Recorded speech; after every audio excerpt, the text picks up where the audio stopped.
This is what we're aiming for over the coming weeks. A pine base and a pine stem with 2 plywood pieces attached and a middle section. Through that middle section we're going to put electronics, and that's why we have the red and the black wire today.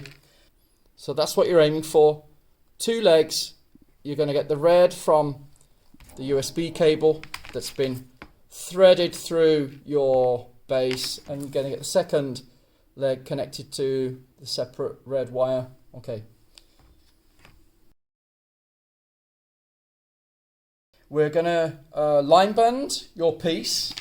You'll get a switch, and that switch will be placed into the little hole in the base of that acrylic. So we can understand what we're doing with the electronics, we have components.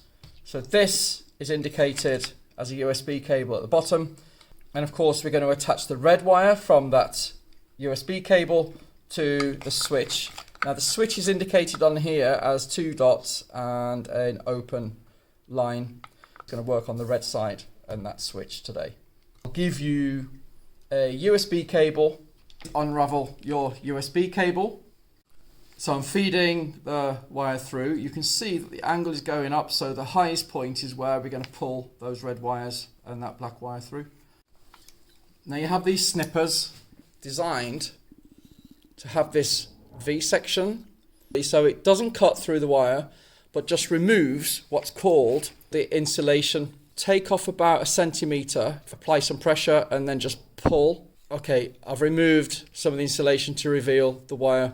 Calibrated just to have that little space there. It's the V section. And you want to do the same with the red wire on the USB cable. You're not cutting, you're going to the V part of these snippers and you're just going to pull up.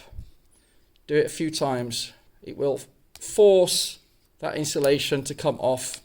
So now this wire is exposed and this wire is exposed. Solder is a special metal that melts at a low temperature. I'll take my soldering iron and you'll see that there's a flat edge to that solder iron.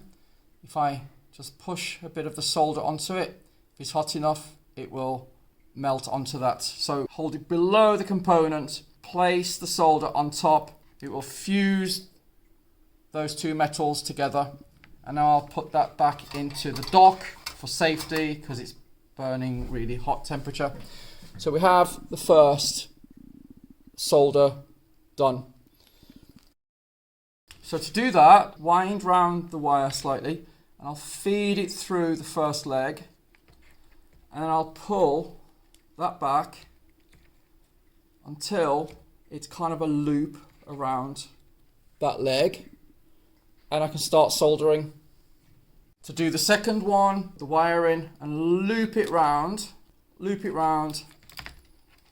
and again what I need is a piece of solder and I'll hold it like a pen. I'm holding it on the plastic side only. Put a bit of solder on the tip to prepare it. Remember, never touch this tip. Hold that on the component, push the solder down and that will release and melt this so it binds the 2, so you'll have a bond.